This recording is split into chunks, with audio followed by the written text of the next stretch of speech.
السلام علیکم خواتین و حضرات، آپ کا ہوسٹ شیخ محمد علی حاضر ہے۔ آج ہم تذکرۃ الاولیاء جو کہ تصنیف ہے حضرت فرید الدین عطار رحمۃ اللہ علیہ کی، اس کا باب نمبر 12 پڑھیں گے۔ جیسے کہ آپ کو معلوم ہے کچھ عرصے سے میں یہ تصنیف پڑھ رہا ہوں اور اس میں کوئی کم و بیش 96 اولیاء اللہ کا ذکر ہے۔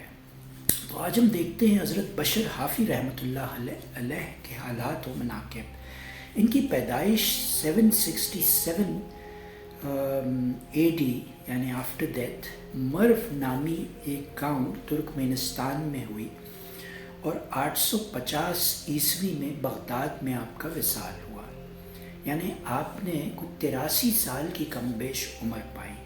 تعارف: آپ کو کشف و مجاہدات میں مکمل دسترس حاصل تھی اور اصول شرع کے بہت بڑے عالم تھے اور اپنے ماموں علی حشرم کے ہاتھ پر بیعت تھے۔ مرو میں ولادت ہوئی اور بغداد ہی میں ساری عمر مقیم رہے۔ آپ کی توبہ کا واقعہ یہ ہے کہ ایک مرتبہ حالت دیوانگی میں کہیں جا رہے تھے کہ راستے میں ایک کاغذ پڑا ہوا ملا۔ یہ بہت مشہور قصہ ہے اور تصوف کی کتابوں میں اس کا تصوف کے حلقوں میں اس کا بہت ذکر ہوتا ہے۔ تو وہ کاغذ کا ٹکڑا پڑا ہوا ملا جس پر بسم اللہ الرحمن الرحیم لکھا ہوا تھا۔ آپ نے اس کاغذ کو عطر سے معطر کر کے کسی بلند مقام پہ رکھ دیا اور اسی شب خواب میں دیکھا کہ کسی درویش کو منجانب اللہ یہ حکم ملا کہ بشر حافی کو یہ خوشخبری سنا دو کہ ہمارے نام کو معطر کر کے جو تم نے تعظیماً ایک بلند مقام پر رکھا ہے، اس کی وجہ سے ہم تمہیں بھی پاکیزہ مراتب عطا کریں گے۔ اور بیداری کے بعد جب ان کا یہ تصور آیا کہ بشر حافی تو فسق و فجور میں مبتلا ہے اور اس لیے شاید میرا خواب صحیح نہیں، لیکن دوسری مرتبہ اور تیسری مرتبہ بھی جب یہی خواب دیکھا تو وہ آپ کے گھر پہنچے۔ وہاں سے معلوم ہوا کہ آپ میکدے میں ہیں، اور جب وہ درویش میکدے میں پہنچے تو معلوم ہوا کہ بشر حافی نشے میں چور اور بدمست پڑے ہوئے ہیں۔ انہوں نے لوگوں سے کہا کہ آپ سے جا کر کہہ دو کہ میں تمہارے لیے ایک ضروری پیغام لایا ہوں۔ چنانچہ جب لوگوں نے آپ سے کہا تو فرمایا کہ نامعلوم عتاب الہی کا پیغام ہے یا سزا کا، اور یہ کہہ کر میکدے سے ہمیشہ کے لیے توبہ کر کے نکلے، جس کے بعد اللہ تعالیٰ نے وہ عظیم مراتب عطا فرمائے کہ آپ کا ذکر بھی قلوب کے لیے سکون بن گیا۔ اور چونکہ آپ اس احساس کی وجہ سے ننگے پاؤں رہا کرتے تھے کہ زمین کو اللہ تعالیٰ نے فرش فرمایا ہے، اس لیے شاہی فرش پر جوتے پہن کر چلنا بے ادبی مانی جائے گی۔ یہی وجہ ہے کہ آپ کو کونی کہا جاتا ہے۔ واقعات: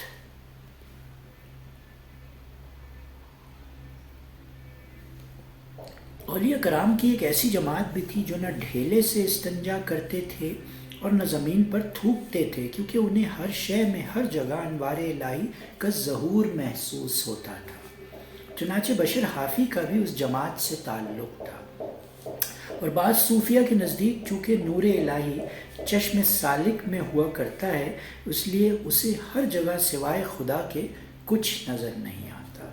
ایک روایت میں ہے کہ حضور اکرم صلی اللہ علیہ وسلم حضرت ثعلبہ کی میت کے ہمراہ انگوٹھوں کے بل تشریف لے جا رہے تھے اور فرماتے تھے کہ مجھے ڈر ہے کہ کہیں ملائکہ کے پروں پر میرا قدم نہ پڑ جائے۔ حضرت امام احمد بن حنبل رحمۃ اللہ علیہ آپ ہی کی معیت میں رہتے اور آپ کی عقیدت مندوں میں سے ایک تھے۔ چنانچہ جب آپ کے شاگردوں نے پوچھا کہ محدث فقیہ ہونے کے باوجود آپ ایک خبتی کے ہمراہ کیوں رہا کرتے ہیں، تو فرمایا کہ مجھے اپنے علوم پر مکمل طور پر عبور حاصل ہے، لیکن وہ خبتی اللہ تعالیٰ کو مجھ سے زیادہ جانتا ہے۔ اللہ اکبر۔ اسی وجہ سے امام صاحب اکثر آپ سے استدعا کرتے کہ مجھے خدا کی باتیں سنایا کرو۔ منقول ہے کہ ایک مرتبہ آپ حیرت کی حالت میں پوری رات گھر کے دروازے پر ایک قدم اندر اور ایک قدم باہر رکھے ہوئے کھڑے رہے، پھر ایک مرتبہ چھت پر چڑھتے ہوئے پوری رات سیڑھیوں پر ہی کھڑے گزار دی، اور جب صبح نماز کے وقت آپ اپنی ہمشیرہ کے یہاں پہنچے تو انہوں نے کہا کہ حافی یہ کیا حالت بنا رکھی ہے؟ فرمایا کہ میں اس تصور میں غرق ہوں کہ بغداد میں 2 غیر مسلموں کے نام بھی بشر ہیں اور میرا نام بھی یہی ہے، لیکن نہ جانے اللہ تعالیٰ نے مجھے دولت اسلام سے کیوں نوازا اور انہیں کیوں محروم کر رکھا ہے۔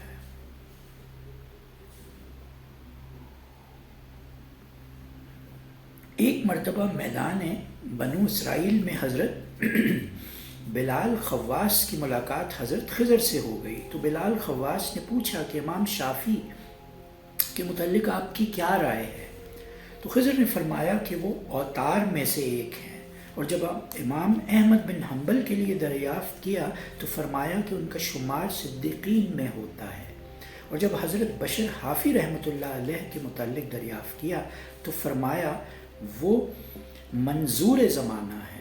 حضرت عبداللہ کہتے ہیں کہ میں نے ذوالنون مصری کو عبادت سے متصف پایا اور حضرت سہیل کو اشاروں پر چلنے والا دیکھا اور بشر حافی کو تقوی میں ممتاز پایا۔ لوگوں نے پوچھا کہ پھر آپ کا رجحان کس کی طرف ہے؟ فرمایا کہ بشر حافی کی طرف، کیونکہ وہ میرے استاد بھی ہیں۔ حضرت بشر حافی نے محدث ہونے کے بعد باقی تمام علوم کی کتابوں کو زیر و زمین دفن کر دیا تھا، لیکن اس کے باوجود بھی حدیث کبھی بیان نہیں کی۔ فرماتے تھے کہ میں اس وجہ سے حدیث بیان نہیں کرتا کہ میرے اندر حصول شہرت کا جذبہ ہے، اور اگر یہ خامی نہ ہوتی تو میں ضرور حدیث بیان کرتا، لہٰذا یہ ریاکاری کے زمرے میں آتا ہے۔ ایک مرتبہ لوگوں نے عرض کیا کہ جب بغداد میں اکل حلال کی تمیز باقی نہیں رہی تو آپ کے کھانے کا کیا انتظام ہے؟ فرمایا کہ جس جگہ سے تم کھاتے ہو میں بھی وہیں سے کھاتا ہوں۔ اور جب لوگوں نے سوال کیا کہ عظیم مراتب آپ کو کیسے حاصل ہوئے تو فرمایا کہ ایک لقمے کی بھوک چھوڑ کر، کیونکہ ہنسنے والا کھا کر رونے والے کے برابر نہیں ہو سکتا۔ اور اکل حلال میں بھی فضول خرچی کا اندیشہ باقی رہتا ہے۔ پھر کسی نے آپ سے دریافت کیا کہ سالن کس چیز کا کھانا چاہیے؟ فرمایا کہ عافیت کا سالن کھایا کرو۔ مشہور ہے کہ آپ نے 40 برس تک خواہش کے باوجود کبھی بکری کی سری نہیں کھائی، جو کہ آپ کو بہت پسند تھی۔ باقلہ کی ترکاری کھانے کو جی چاہتا رہا لیکن کبھی نہیں کھائی، اور کبھی حکومت کی جاری کردہ نہر سے پانی تک نہ پیا۔ پھر ایک مرتبہ جب لوگوں نے سوال کیا کہ آپ کو یہ مراتب کیسے حاصل ہوئے تو فرمایا کہ خدا کے علاوہ میں نے کبھی کسی پر اظہار حال کیا ہی نہیں، اور میں وعظ و نصیحت سے یہ بہتر تصور کرتا ہوں کہ لوگوں کے سامنے خدا کا ذکر کرتا رہوں۔ کسی نے آپ کو موسم سرما میں برہنا اور کپاتے ہوئے دیکھا تو پوچھا کہ آپ اتنی اذیتیں کیوں برداشت کرتے ہیں؟ فرمایا کہ اس وجہ سے کہ اس سردی میں فقراء صاحب حاجت ہوں گے اور ان کا کیا حال ہوگا، اور میرے پاس اتنا دینے کو نہیں ہے کہ ان کی احتیاج ختم کر سکوں، اس لیے جسمانی طور پر ان کا شریک رہتا ہوں۔ حضرت احمد بن ابراہیم مطلب فرماتے ہیں کہ ایک مرتبہ حضرت بشر سے مجھ سے فرمایا کہ حضرت معروف کو میرا پیغام پہنچا دینا کہ میں نماز فجر کے بعد آپ کے پاس آؤں گا، لیکن آپ عشاء کے وقت بھی تشریف نہیں لائے۔ چنانچہ میں چشم براہ تھا تو دیکھا کہ آپ اپنا مسلح اٹھا کر دریائے دجلہ پر پہنچے اور پانی کے اوپر چل کر صبح تک حضرت معروف سے مصروف گفتگو رہے، اور صبح کو پھر پانی پر چلتے ہوئے واپس آ گئے۔ اب یہ this is metaphysics basically, not all of us can understand metaphysics.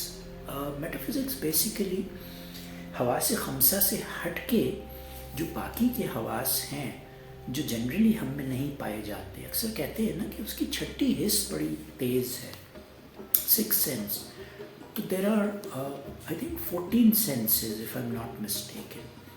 تو جو لوگ ان چیزوں میں ڈیلف کرتے ہیں they can only understand, and this is metaphysics. Metaphysics is کہ میں یہ کہوں کہ جی جنات ایگزسٹ نہیں کرتے چونکہ مجھے نظر نہیں آتے، تو اب اگر مجھے نظر نہیں آتے دیٹ ڈز ناٹ مین کہ جنات ایگزسٹ نہیں کرتے۔ تو یہ بالکل یہ ایگزامپل ایسے ہی ہے، پانی پہ چلنا۔ آج کے دور میں بھی لوگ پانی پہ چلتے ہوئے دیکھے جاتے ہیں، ولی اللہ، اور ان کے پاس کوئی علوم ہے، ان کے پاس اللہ کا کوئی اذن ہے، اور جب تک ہم ان کو دیکھ نہیں لیتے ہم بلیو نہیں کرتے، ہم آؤٹ رائٹ ریجیکٹ کرتے ہیں ایسی چیزوں کی جو کہ غلط ہے۔ وہ کہتے ہیں نا انگریزی میں کہ see it to believe it, so until we don't see it we don't believe it. But اسی پیرائے میں ایک اور نقطہ میں ٹیبل کرنا چاہوں گا کہ ہم اللہ کو بھی تو نہیں دیکھ سکتے، تو ڈونٹ وی بلیو آن ہم۔ Again, these are paradoxes, these are difficult points, but nevertheless تو یہ طے پایا کہ حضرت بشر حافی پانی پہ چلتے تھے اس وقت، اور جو کہ بڑا کامن ہے ایسے لوگوں کے لیے۔ اس وقت میں نے قدم پکڑ کر اپنے لیے دعا کی اور درخواست کی، تو دعا دے کر فرمایا کہ جو کچھ تم نے دیکھا ہے اس کو میری حیات میں سے کسی سے بیان نہ کرنا، بیکاز ظاہر ہے عقل چرخ ہو جاتی ہے۔ آپ کسی کو دیکھ لیں چلتا ہوا پانی پہ تو you will go made, you will go crazy, how is it possible? پہلا سوال جو آپ کے ذہن میں آتا ہے۔ کسی اجتماع میں آپ رضا الہی کے اوصاف بیان فرما رہے تھے کہ ایک شخص نے عرض کیا کہ یہ تو ہم بخوبی جانتے ہیں کہ آپ بہت باصفا با کمال مخلوق سے بے نیاز ہیں، لیکن اس میں کیا حرج ہے کہ اگر پوشیدہ طور پر دوسروں سے کچھ لے کر فقراء میں تقسیم کر دیا جائے؟ گو یہ بات آپ کو بار خاطر ہوئی، پھر بھی مسکرا کر فرمایا کہ فقراء کی بھی 3 قسمیں ہیں۔ اول وہ جو نہ مخلوق سے طلب کرتے ہیں اور نہ کسی کے کچھ دینے کے باوجود ان سے کچھ لیتے ہیں، ان کا شمار تو ایسے روحانی بندوں میں ہوتا ہے کہ جو خدا سے مانگتے ہیں تو مل جاتا ہے۔ دوم وہ جو خود تو کسی سے طلب نہیں کرتے لیکن اگر کوئی دے دے تو قبول کر لیتے ہیں، یہ متوسط قسم کے متوکل ہوتے ہیں اور انہیں جنت کی تمام نعمتیں حاصل ہوں گی۔ سوئم وہ جو نفس کشی کرتے ہوئے صبر و ضبط سے کام لے کر ذکر الہی میں مشغول رہتے ہیں۔ آپ فرمایا کرتے تھے کہ ایک مرتبہ حضرت علی جرجانی کسی چشمے کے نزدیک تشریف فرما تھے اور میں بھی ان کے سامنے گیا، تو آپ مجھے دیکھ کر یہ کہتے ہوئے بھاگ پڑے کہ مجھے انسان کی شکل نظر آ گئی جس کی وجہ سے میں گناہ کا مرتکب ہو گیا ہوں۔ لیکن میں بھی بھاگتا ہوا ان کے پاس پہنچا اور عرض کیا کہ مجھے کوئی نصیحت تو فرما دیجئے، تو آپ نے کہا کہ فکر کو پوشیدہ رکھ کر صبر اختیار کرو اور خواہشات نفسانی کو نکال پھینکو اور اپنے مکان کو قبر سے بھی زیادہ خالی رکھو کہ ترک دنیا کا رنج نہ ہو۔ اپنے مکان کو قبر سے بھی زیادہ خالی رکھو۔ ہم صبح شام لوٹ کھسوٹ، یہ بھی میرا وہ بھی میرا، رام رام جپنا پرایا مال اپنا، یہ بھی پکڑ لوں وہ بھی جمع کر لوں، یہ ہماری حالت ہے۔ اور یہاں کیا کہہ رہے ہیں؟ اپنے مکان کو قبر سے بھی زیادہ خالی رکھو۔ قبر میں ہوتا کیا ہے جو اور مزید خالی رکھا جائے؟ ایک قافلہ حج کی نیت سے روانہ ہونے لگا تو اہل قافلہ نے آپ سے بھی اپنے ہمراہ چلنے کی استدعا کی، لیکن آپ نے 3 شرطیں پیش کر دیں۔ اول یہ کہ کوئی شخص اپنے ہمراہ توشہ نہ لے کر چلے گا، دوم کسی سے بھی کچھ طلب نہ کرے گا، سوئم اگر کوئی کچھ پیش بھی کرے گا جب بھی قبول نہ کرے گا۔ یہ سن کر اہل قافلہ نے عرض کیا کہ پہلی 2 شرطیں تو ہمیں منظور ہیں لیکن تیسری شرط قابل قبول نہیں۔ آپ نے فرمایا تو کل حاجیوں کا توشہ سفر ہے، اور اگر تم یہ قصد کر لیتے کہ کسی سے کچھ نہ لیں گے تو خدا پر توکل بھی ہو جاتا اور درجہ ولایت بھی نصیب ہو جاتی۔ آپ فرماتے ہیں کہ ایک دن میں اپنے مکان پر پہنچا تو دیکھا کہ ایک صاحب میرے منتظر ہیں اور میرے اس سوال پر کہ بلا اجازت مکان میں تم کیوں داخل ہوئے، فرمایا کہ میں خضر ہوں۔ چنانچہ میں نے عرض کیا کہ پھر میرے لیے دعا فرما دیجئے، تو انہوں نے کہا کہ اللہ تیرے لیے عبادت کو آسان کر دے اور تیری ہی عبادت کو تجھ سے بھی پوشیدہ رکھے۔ کسی نے آپ سے عرض کیا کہ میرے پاس 1000 درہم ہے اور میں حج کا خواہش مند ہوں۔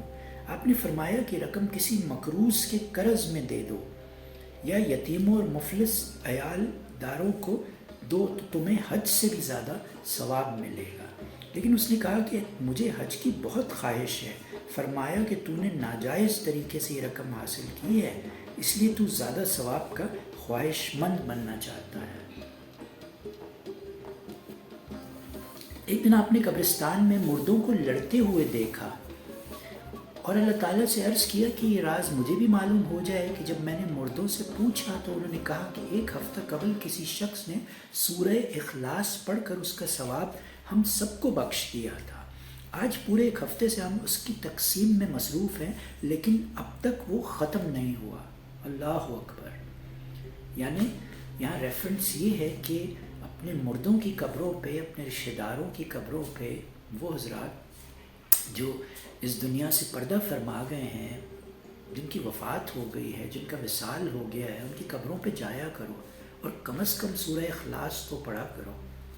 آپ فرمایا کرتے تھے کہ میں ایک مرتبہ خواب میں حضور اکرم صلی اللہ علیہ وسلم کی زیارت سے مشرف ہوا تو حضور اکرم صلی اللہ علیہ وسلم نے پوچھا کہ اے بشر، کیا تجھے علم ہے کہ تیرے دور کے بزرگوں سے تیرا درجہ کیوں بلند کیا گیا ہے؟ میں نے عرض کیا کہ مجھے تو معلوم نہیں۔ فرمایا کہ تو نے سنت کا اتباع کرتے ہوئے بزرگوں کی تعظیم کی اور مسلمانوں کو راہ حق دکھاتا رہا، اور میرے اصحاب اور اہل بیت کو تو نے ہمیشہ محبوب رکھا، اسی لیے اللہ تعالیٰ نے تجھے یہ مرتبہ عطا فرمایا ہے۔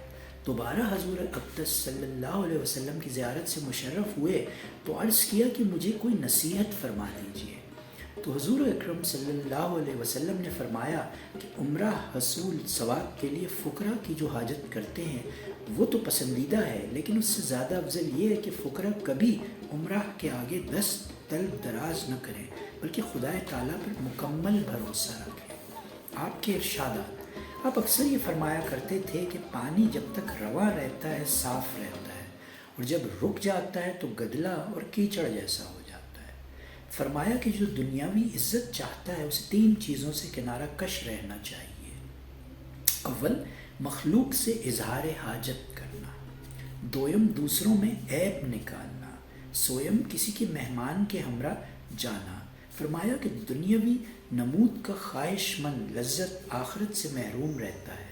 فرمایا کہ اگر قانے رہنے سے صرف دنیا ہی میں عزت مل جاتی جب بھی قناعت بہتر تھی۔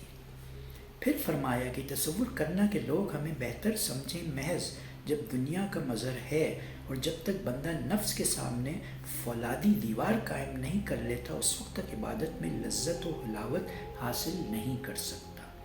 فرمایا کہ 3 کام بہت مشکل ہیں۔ اول، مفلسی میں سخاوت کرنا، یہ غور سے سنیے گا، مفلسی میں سخاوت کرنا، دویم، خوف میں صداقت کرنا، سویم، خلوت میں تقوی پیدا کرنا۔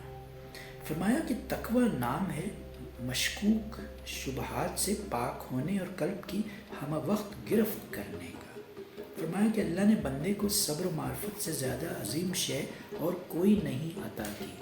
صبر، معرفت، اور اہل معرفت ہی خدا کے مخصوص بندے ہیں، اور جو بندہ اللہ تعالیٰ کے ساتھ قلب کو صاف رکھتا ہے اس کو صوفی کہتے ہیں۔ اہل معرفت وہ ہیں کہ جن کو سوائے خدا کے نہ کوئی جانتا ہے نہ عزت کرتا ہے، اور جو شخص حلاوت آزادی کے ساتھ ہمکنار ہونا چاہے اس کو اپنے خیالات پاکیزہ بنانے چاہیے، اور جو صد کی دلی کے ساتھ عبادت کرتا ہے وہ لوگوں سے وحشت زدہ رہتا ہے۔ فرمایا کہ نہ تو مجھے کبھی اہل دنیا میں بیٹھنا گوارا ہوا اور نہ ہی کبھی میری صحبت اچھی لگی۔ کسی نے عرض کیا کہ میں متوکل علی اللہ ہوں۔ فرمایا کہ تو متوکل ہے تو خدا کے احکام پر بھی یقیناً راضی ہوگا۔ انتقال کے وقت جب آپ شدید مضطرب ہوئے تو لوگوں نے پوچھا کہ کیا ترک دنیا کا غم ہے؟ تو آپ نے فرمایا نہیں، بلکہ بارگاہ خداوندی میں جانے کا خوف ہے۔ اللہ اکبر۔ کسی شخص نے آپ کی موت کے وقت جب آپ سے اپنی مفلسی کا رونا رویا اور آپ نے اپنا پیرہن تو اتار کر اس کو دے دیا اور خود دوسرے کا مانگ کر پہن لیا۔ انتقال کے بعد کسی نے خواب میں آپ سے پوچھا کہ کیا حال ہے؟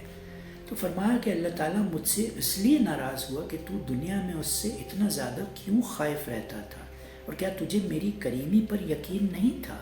پھر اس شخص نے اگلے دن خواب میں دوبارہ دیکھا اور دیکھ کر جب حال پوچھا تو فرمایا کہ اللہ تعالیٰ نے میری مغفرت فرما دی ہے، اور اللہ تعالیٰ نے یہ بھی فرمایا ہے کہ خوب اچھی طرح کھا اور پی، اس لیے کہ دنیا میں تو نے ہماری یاد کی وجہ سے نہ کچھ کھایا تھا نہ کچھ پیا تھا۔ پھر کسی اور شخص نے خواب میں دیکھ کر جب حال دریافت کیا تو فرمایا کہ میری بخشش بھی ہو گئی،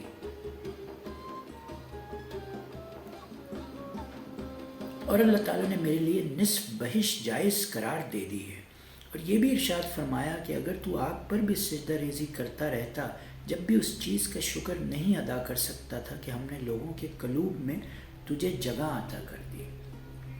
پھر ایک اور شخص نے خواب میں دیکھ کر حالت دریافت کیا تو فرمایا کہ اللہ تعالیٰ نے میری مغفرت کر کے یہ فرمایا کہ جب ہم نے تجھے دنیا سے اٹھایا تو تجھ سے افضل اس وقت اور کوئی نہ تھا۔ اللہ اکبر۔ آپ کا مقام۔ کسی عورت نے امام حنبل رحمۃ اللہ علیہ سے مسئلہ دریافت کیا کہ میں اپنی چھت پر سوت کاٹ رہی تھی کہ راستے میں شاہی روشنی کا گزر ہوا اور اس روشنی میں تھوڑا سا سوت کاٹ لیا۔ اب فرمائیے کہ وہ سود جائز ہے یا میرے لیے ناجائز؟ یہ سن کر امام صاحب نے فرمایا کہ تم ہو کون، پہلے یہ تو بتاؤ، اور اس قسم کا مسئلہ کیوں دریافت کرتی ہو؟ اس عورت نے جواب دیا کہ میں بشر حافی رحمۃ اللہ علیہ کی ہمشیرہ ہوں۔ امام صاحب نے فوراً فرمایا کہ تمہارے لیے سود جائز نہیں، کیونکہ تم اہل تقوی کے خاندان سے تعلق رکھتی ہو اور تمہیں اپنے بھائی کے نقش و قدم پر چلنا چاہیے۔ جو مشتبہ کھانے پر اگر ہاتھ بڑھائے تو ہاتھ بھی ان کی پیروی نہیں کرتا تھا۔ تو یہاں ہم اختتام کو پہنچے۔ حضرت بشر حافی کا قصہ اختتام پذیر ہوا۔ اگلے باب یعنی باب نمبر 13 میں انشاءاللہ حضرت نون مصری رحمۃ اللہ علیہ کے حالات و مناقب ڈسکس کریں گے۔ جب تک کے لیے اپنے ہوسٹ شیخ محمد علی کو اجازت دیجیے۔ اللہ حافظ۔